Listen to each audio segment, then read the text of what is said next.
Всем приветули от Ленули, мои дорогие подписчики. Сегодня у меня для вас очередные будни худеющих людей.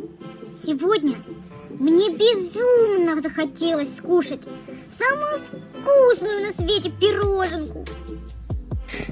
Хотеть не вредно. Вредно не хотеть. Ты, блин, все шутишь. А знаешь, чего мне стоило?